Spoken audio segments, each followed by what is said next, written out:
Good morning, friends. Good morning.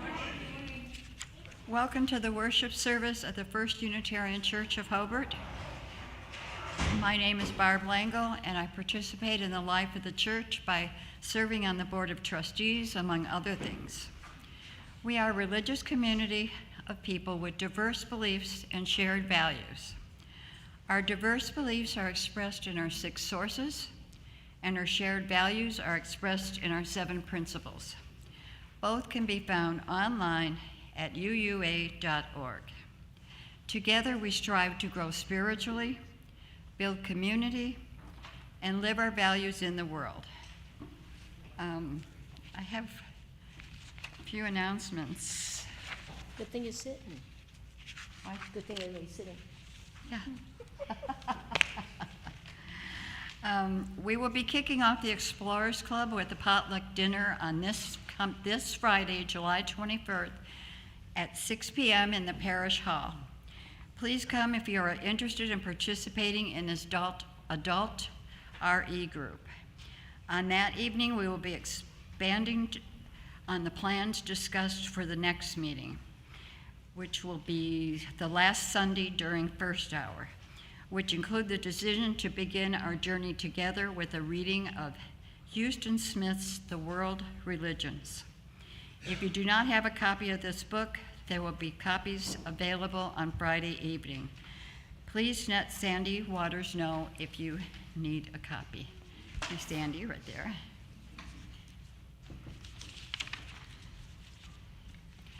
Okay, as I mentioned last week, Caitlin and I are working on a 150th anniversary cookbook. I would appreciate if you could start sending recipes to me anytime through September 15th. And please include measured ingredients and detailed cooking instructions. You could send them, you could text them, you could email them. You could send them to my address, by snail mail to my address. You could hand them to me. I have all my information on the bulletin board. If anybody needs any information, just don't send them by pigeon.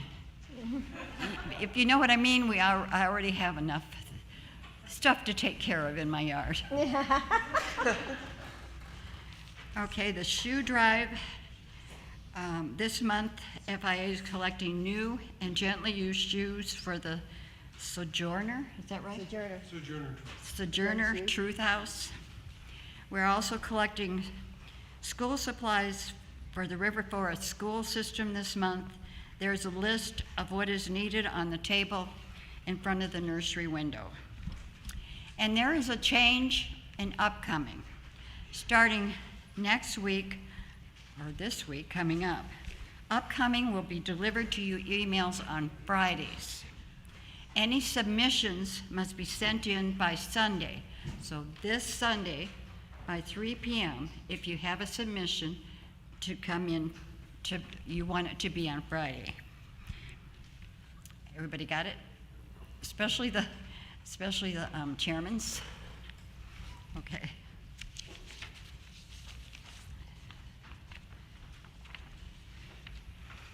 When Pastor Tom is not in the pulpit, we invite a guest or a member of our congregation to speak. Today we have our own Pete O'Day.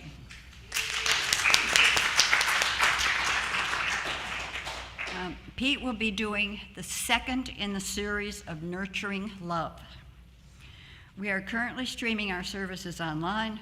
The joys and sorrows portion of our service, however, is private, and we will take a break during that time.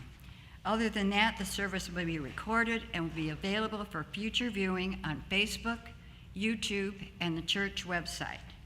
Now please let your Facebook and Twitter friends know that you're attending worship with hashtag First Unitarian Hobart. Silence your devices, take a deep breath, and another, and join us in the spirit of reverence.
Good morning. If you would, join me in lighting the chalice. We gather this hour as people of faith, with joys and sorrows, gifts and needs. We light this beacon of hope, sign of our quest for celebration and life we share together.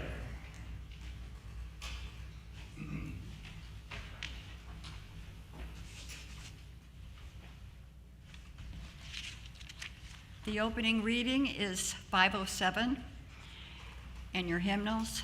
Grant us the ability to find joy and strength, not in the strident call to arms, but in stretching out our arms to grasp our fellow creatures in the striving for justice and truth. And now, please stand and rise if you're able and willing, and the hymn is number 6, Just as Long as I Have Breath.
Everybody stayed standing. Thank you.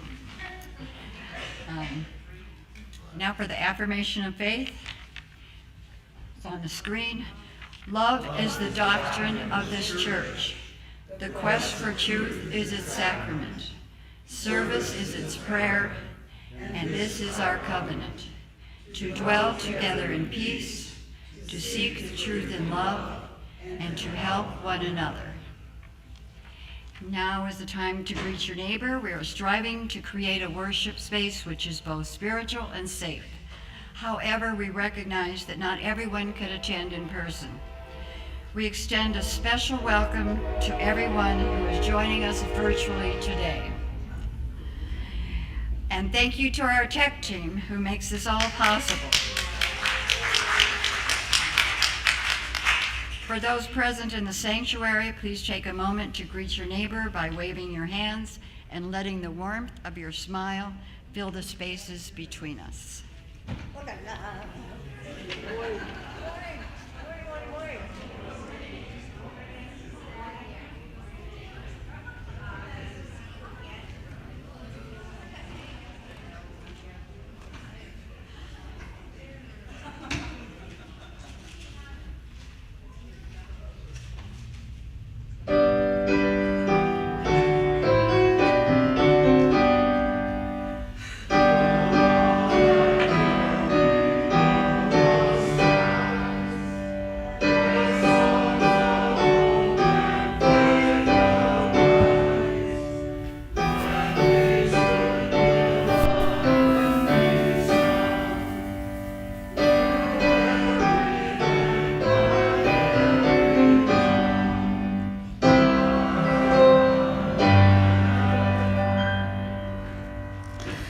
be seated. No, please sit down. It's okay.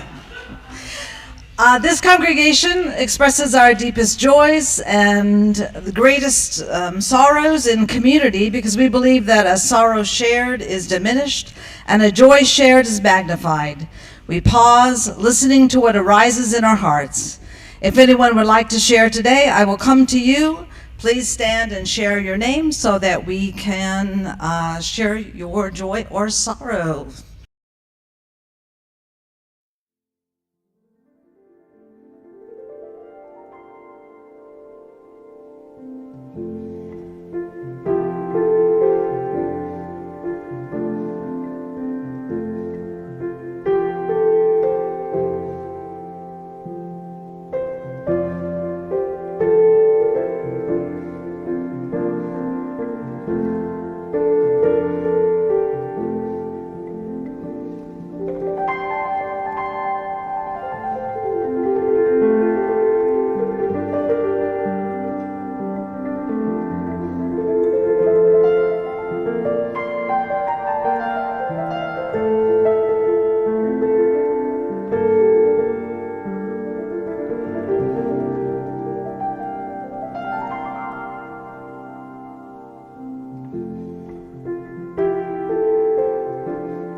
You're not done with me yet. Now we're going to do our story for all ages, which is called The Three Questions. And it's a story we've done before, written and illustrated by John Muth. And I'm so excited for you to see this story. But I wanted to take a moment to read the author's note, which we don't usually do, because I think it will add to our enjoyment of the story. John Muth writes, "Many years ago, I found the three questions mentioned in a book by Thich Nhat Hanh, a Vietnamese Zen master. When I first read the story, it was as if a golden bell inside of me had been struck, reminding me that I already knew this tale by heart. Some books are like that, and it has happened for me very often with the writer Leo Tolstoy. The original short story is not about a boy with animal friends, but a czar who is looking for answers to the three questions. His adventure was of a different kind. Rather than saving a panda and her child, spoiler alert, he unwittingly rescues someone who is trying to harm him. By saving his enemy, he creates a profound connection with another human being. I encourage those readers interested in a sophisticated layers and intrigue to seek out Leo Tolstoy's wonderful original story of the same name. I wanted to tell this story to a young audience, so its form here is somewhat different than Tolstoy's. I hope he would be honored by this telling. I hope it would make him smile. The animal characters in the story borrow their names from many places. Pushkin and Gogol are the names of famous Russian writers. Sonya was the name of Leo Tolstoy's wife. Nikolai is the name of Leo Tolstoy's brother and also my son, who modeled for the character. Pushkin was modeled from my dog, Raymond, and my daughter Adeline is the baby panda. And the wise character of Leo is, of course, Tolstoy. Count Leo Tolstoy was one of Russia's greatest novelists and one of its most influential moral philosophers and social reformers. He is renowned as the author of War and Peace and Anna Karenina, and also as an outstanding thinker of the 19th century. His short story, The Three Questions, on which this book is based, was published in 1903. This then is The Three Questions, based on a story by Leo Tolstoy, written and illustrated by John J. Muth. There once was a boy named Nikolai who sometimes felt uncertain about the right way to act. I want to be a good person, he told his friends, but I don't always know the best way to do that. Nikolai's friends understood, and they wanted to help him. If only I could find the answers to my three questions, Nikolai continued, then I would always know what to do. When is the best time to do things? Who is the most important one? And what is the right thing to do? Nikolai's friends considered his first question. Then Sonya, the heron, spoke. To know the best time to do things, one must plan in advance, she said. Gogol, the monkey, who had been rooting through some leaves to find something good to eat, said, you will know when to do things if you watch and pay close attention. Then Pushkin, the dog, who was just dozing off, rolled over and said, you can't pay attention to everything yourself. You need a pack to keep watch and help you decide when to do things. For example, Gogol, a coconut is about to fall on your head. Nikolai thought for a moment, then he asked a second question. Who is the most important one? Why, those who are closest to heaven, said Sonya, circling up into the sky. Those who know how to heal the sick, said Gogol, stroking his bruised noggin. Those who make the rules, growled Pushkin. Nikolai thought some more. Then he asked the third question. Then what's the right thing to do?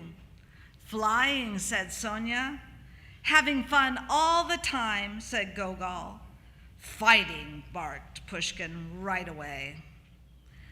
Then the boy thought for a long while. He loved his friends.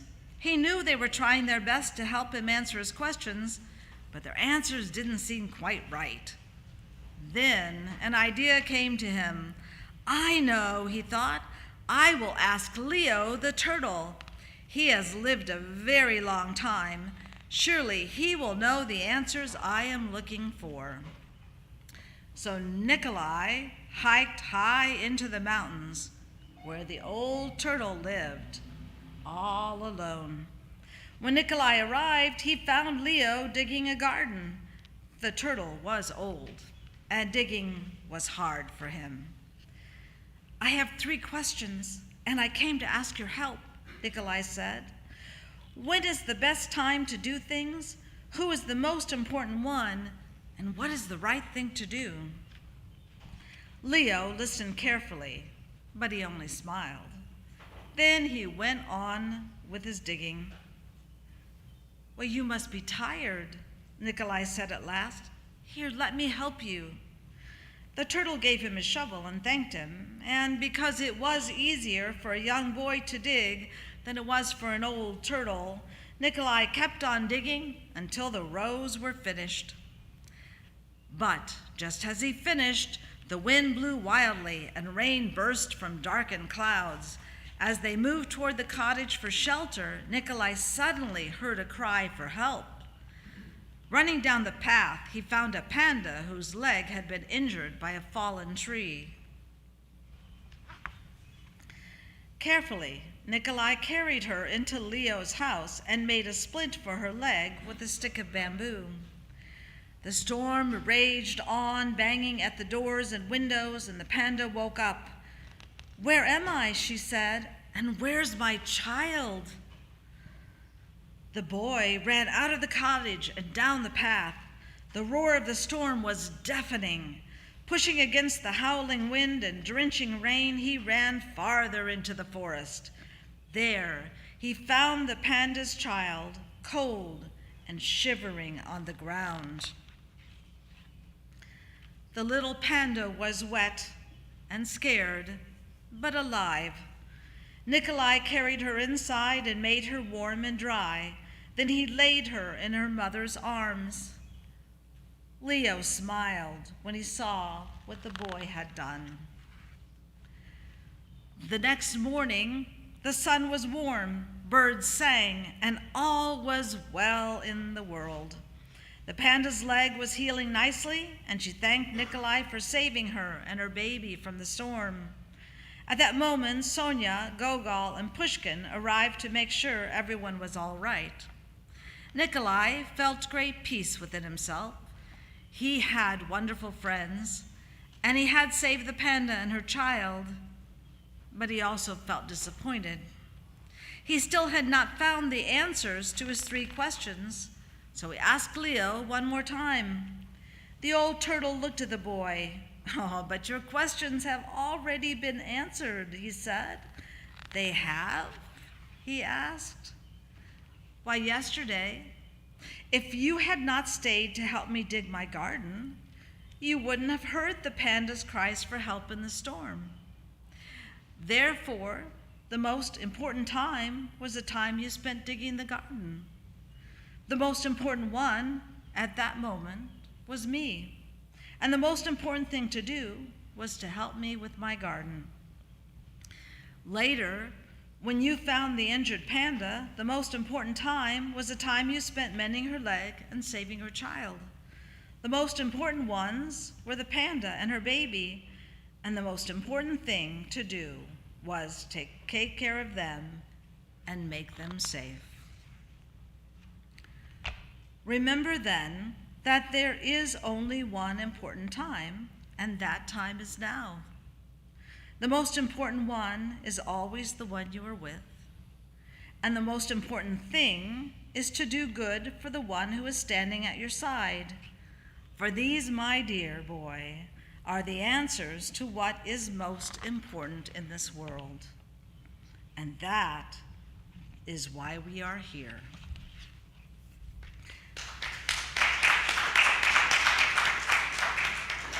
If you please turn into your teal hymnal, the paperback one, we're going to sing our middle hymn, which is 10:11, Return Again. Please rise as you are able in body and spirit and join us.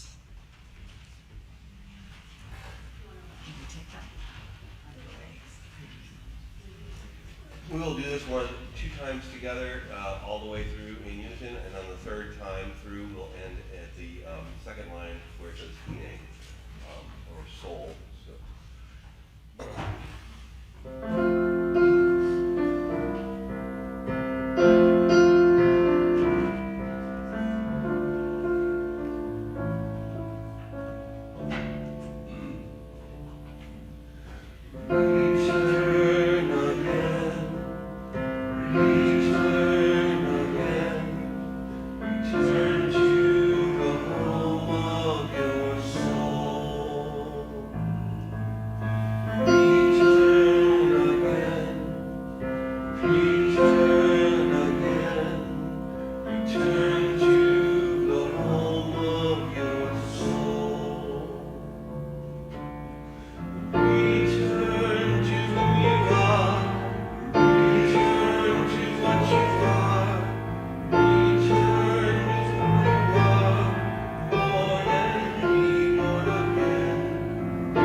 Thank you, Jeremy.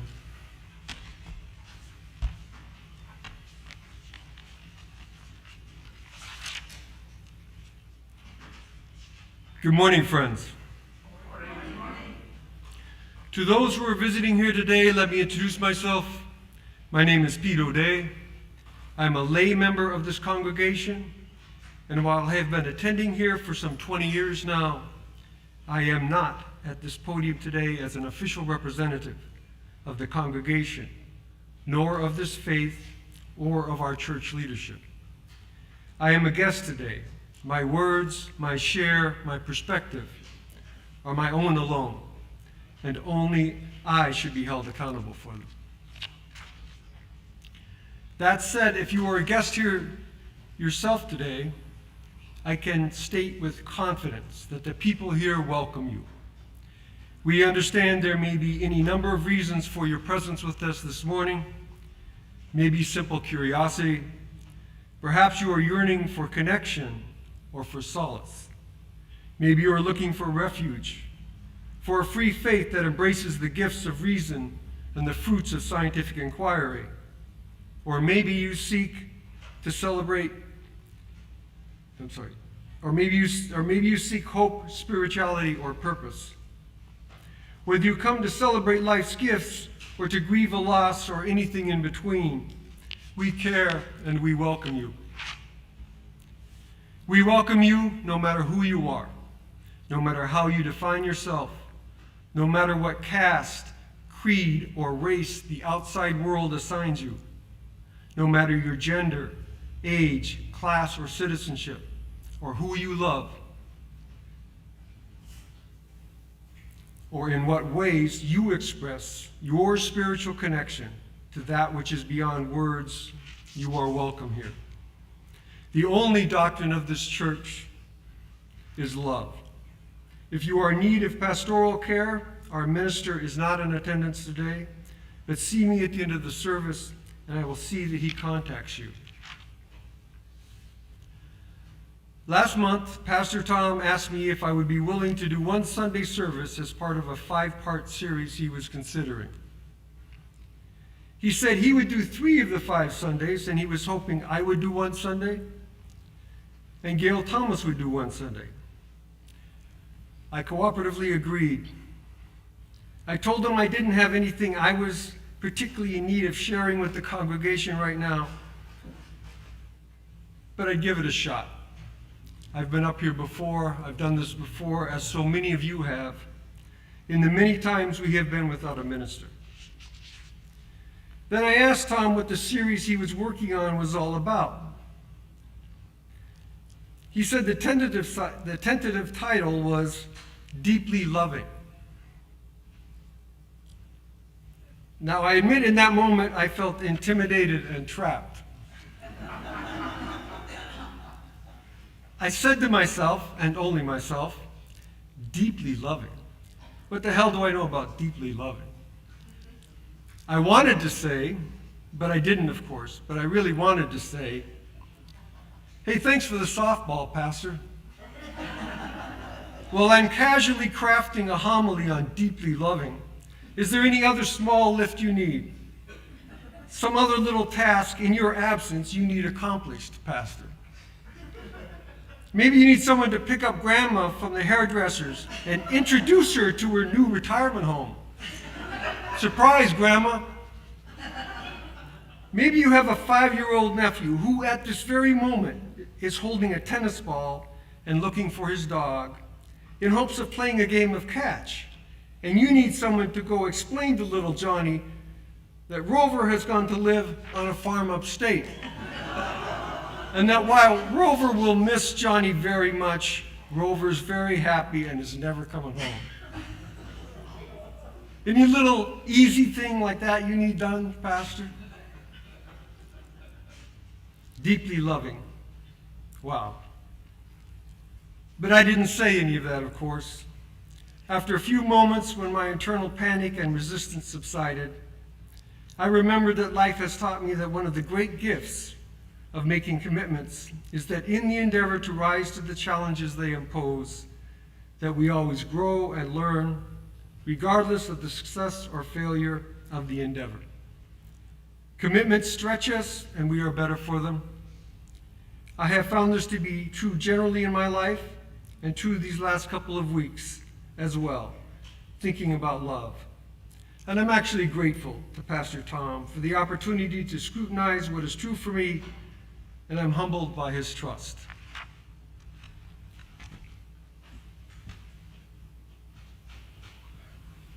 I titled my share this morning based upon our covenant.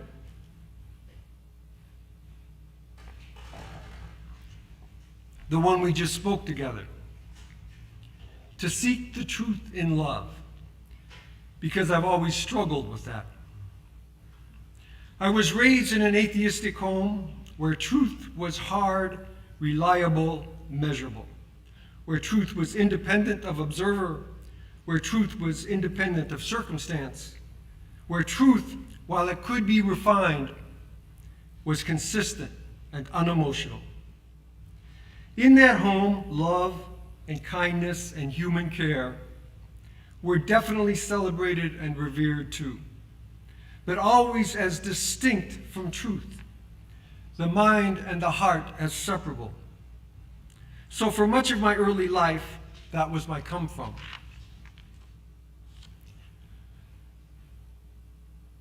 When I was 11 years old, in my 5th grade class, my very religious teacher was being required to teach evolution, I believe is the first time, as part of our science curriculum, because this was a public school after all.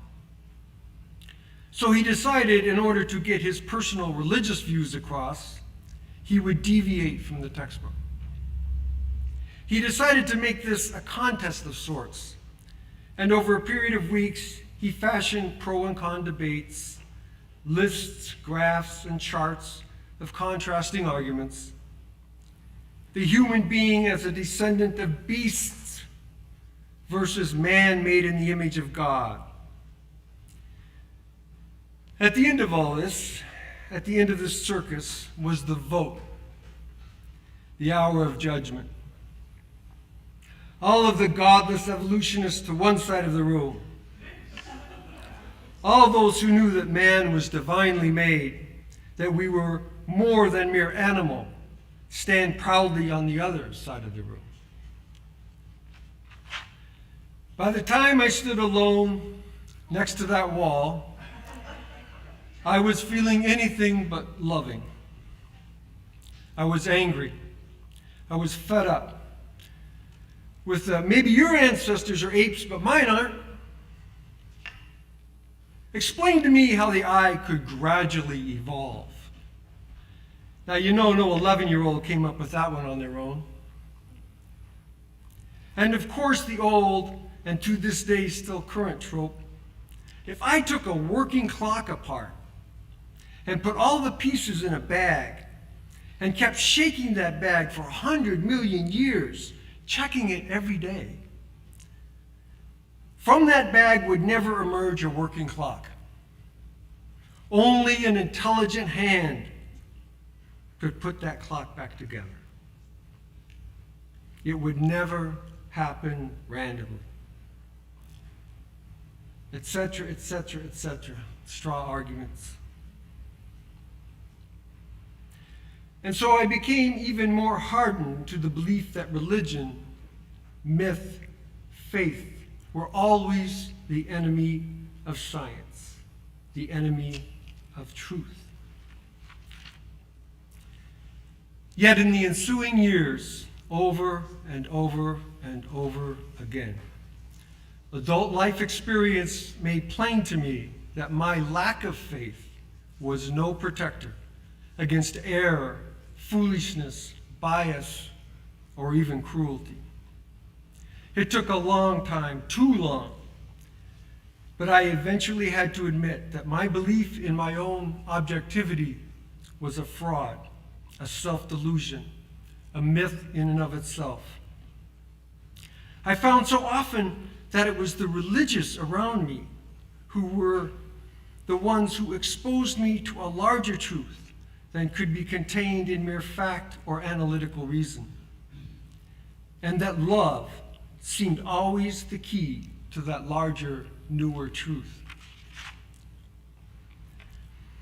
One day in the early 1970s, I was a teenage blue-collar steelworker, escaping the hellish heat of the mill by ignoring the authorized personnel only sign and sneaking into the air-conditioned control room that hovered above the mill floor. I was trying to be unobtrusive, since there was no chance I could look as if I belonged there. I crouched in the corner and read the paper.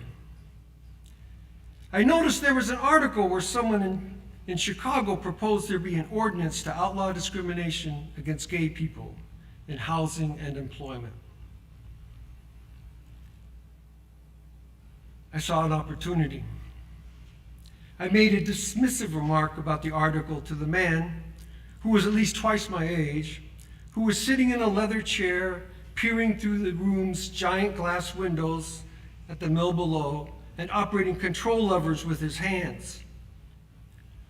The cross I had noticed he wore around his neck gave me the expectation that he would agree with my bigotry and thereby look more kindly upon my illegal intrusion into his workspace, and so allow me extended time to enjoy my air-conditioned, slothful bliss. But instead of agreeing with me, he calmly, with compassion, and without hesitation, firmly responded, "Everyone needs a home to live in. Everyone needs a job." I was chagrined. I fell silent. And he eventually asked me to obey the rules as regards restricted areas and leave the room. And back into the heat I went. Yet I believed I had an epiphany. I adopted his statement as my new mantra on gay rights. From then on, everyone needs a home to live in. Everyone needs a job. However, because I had not adopted his spiritual foundation of love, whenever I spoke his words, I found it was not without hesitation. And when I was pressed by others, those rights to job and home proved to be conditional. A job, yes, but okay, maybe not teacher.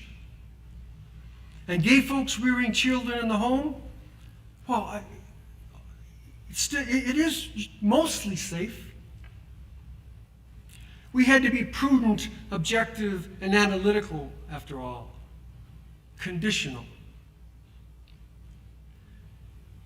Years later, in the early 1990s, in an S-like personal growth training that went on for weeks outside of work, I met and got to know an awesome woman.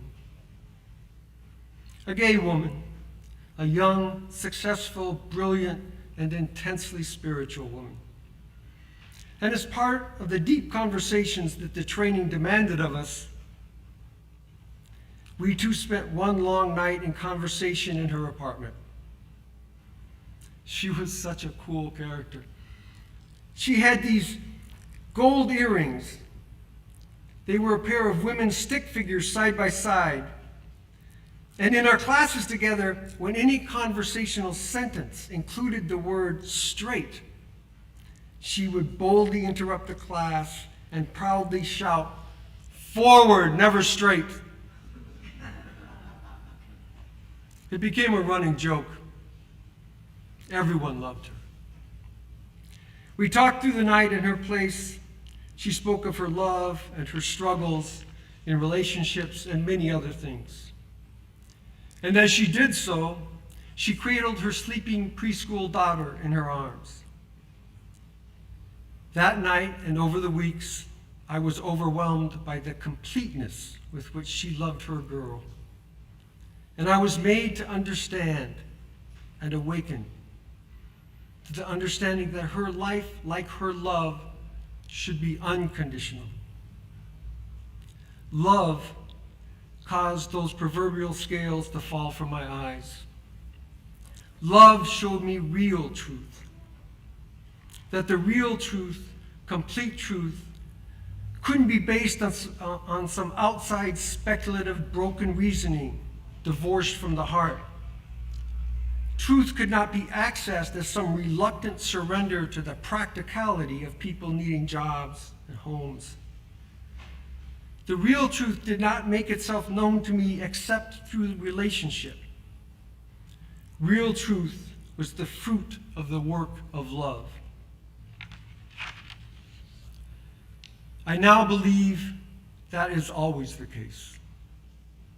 Truth is the fruit of the work of love. It requires relationship.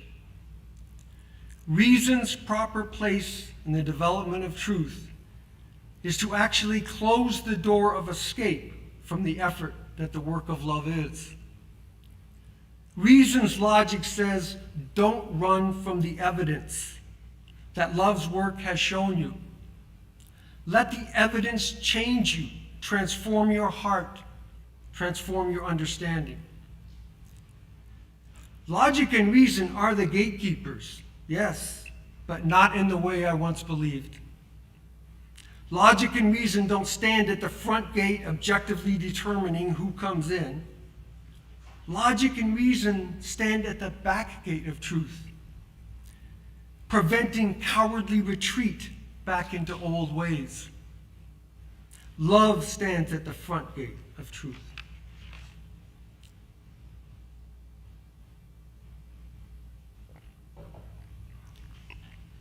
I have found that questioning by what authority a truth is spoken tells us much about whether that truth can be trusted. Testing authority in this way helps me avoid believing falsehoods, helps prevent me from participating in injustice and doing harm. If the truth claimed is in any way othering or dominating or unstudied, it cannot be the fruit of love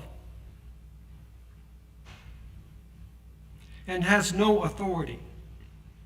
For example, I recall that when I was just a kid, my oldest sister was struggling to find work at night so she could pursue study during the day. But the canneries all refused to hire her. There was a law against women being employed on midnight shifts in factories. When I asked why, it was explained to me that the law was created to protect women from exploitation, to protect children and the integrity of family. On reflection now, of course, it is obvious these arguments were false. These arguments were othering. The law was written by men and imposed by men upon women about the rights of women.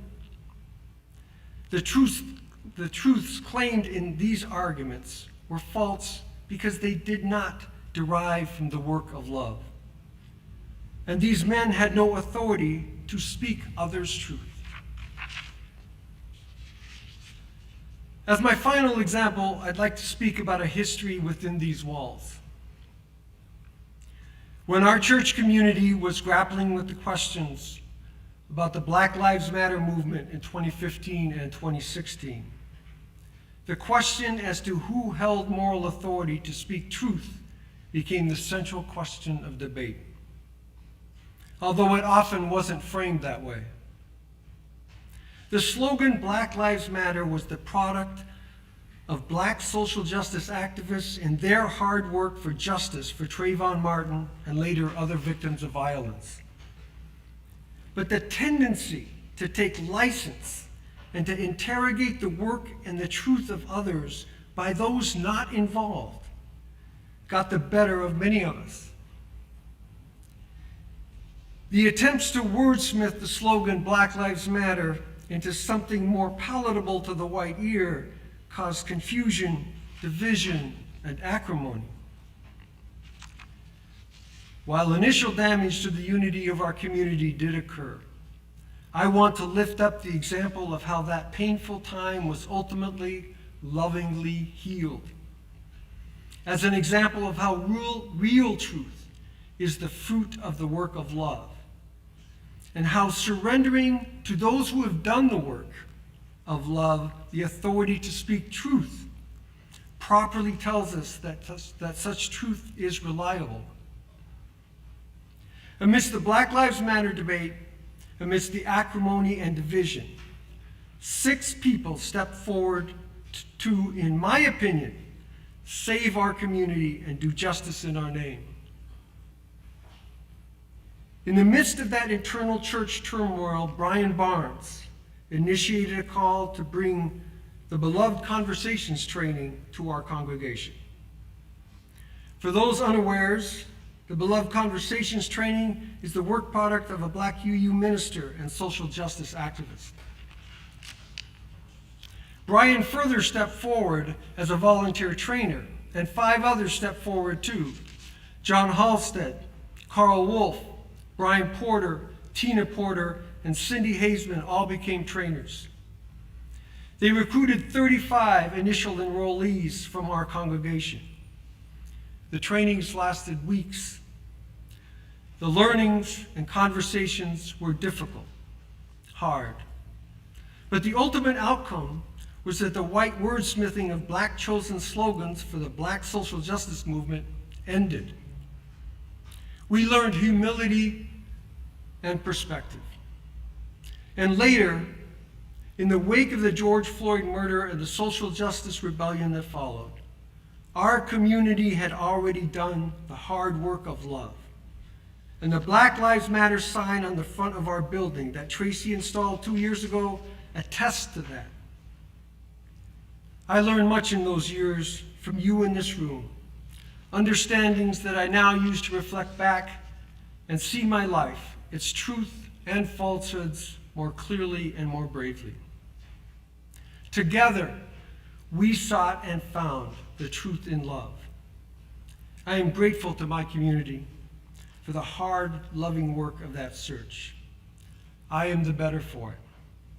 And I commit myself again to our promise, our covenant, to dwell together in peace, to seek the truth in love, and to help one another. It is said that the greatest gift one can give another is their attention. Thank you all for giving me that gift today.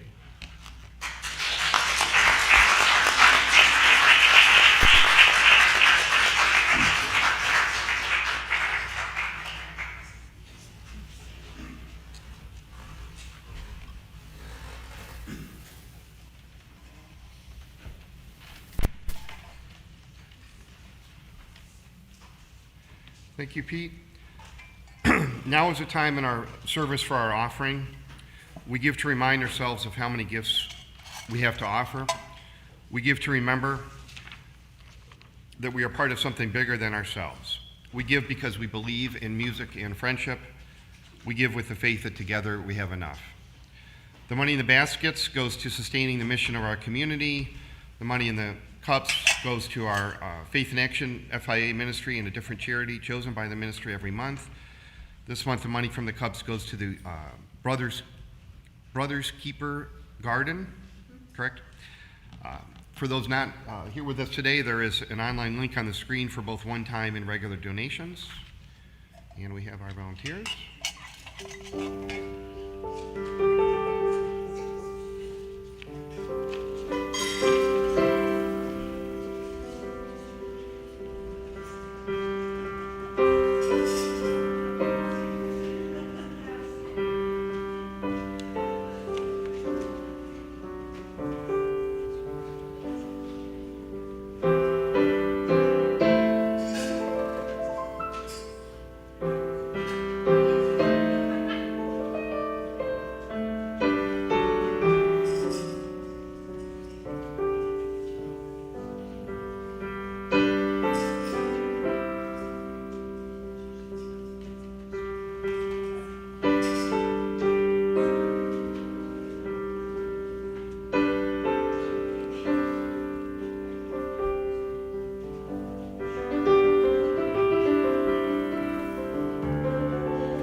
For your prayers, your presence, your service, and your gifts, we're truly grateful. And now please rise as you're willing and able and join in singing the closing hymn, number 131, Love Will Guide Us, in the gray hymnal.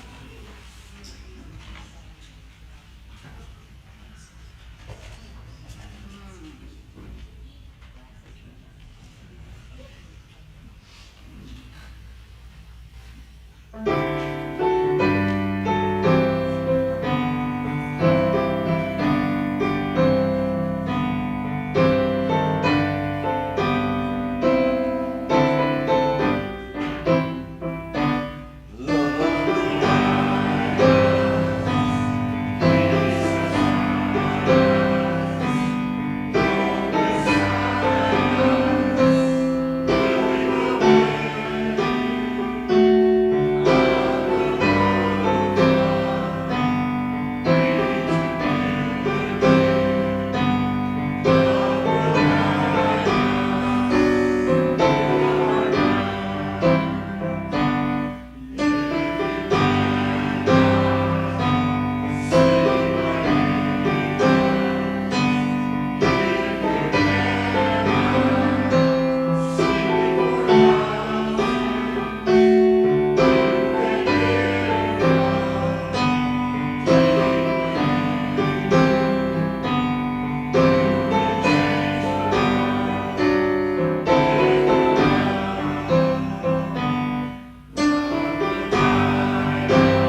Thank you, everyone. And if you would, help me extinguish the flame to end the service. What?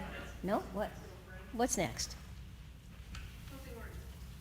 Oh, right. Oh, I have words? Ooh. Yeah, yes, okay. I'll do it. Thank you. Thank you all. We're doing our closing words in unison, if we can do them together. We affirm that love is our greatest purpose. Accepting one another is the truest form of faithful living. The search for truth is our constant star. We pledge our hearts, minds, and hands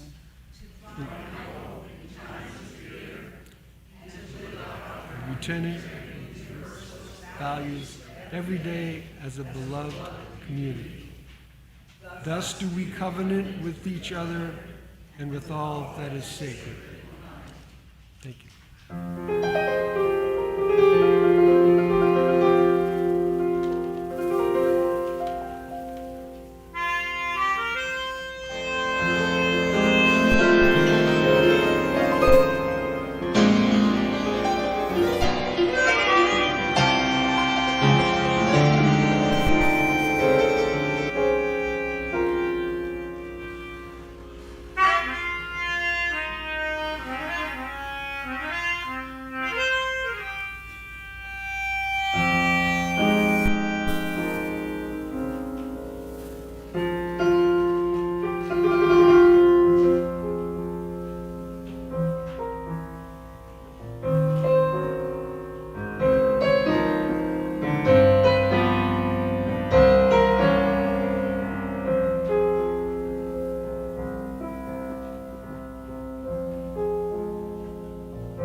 If you would, help me extinguish the flame.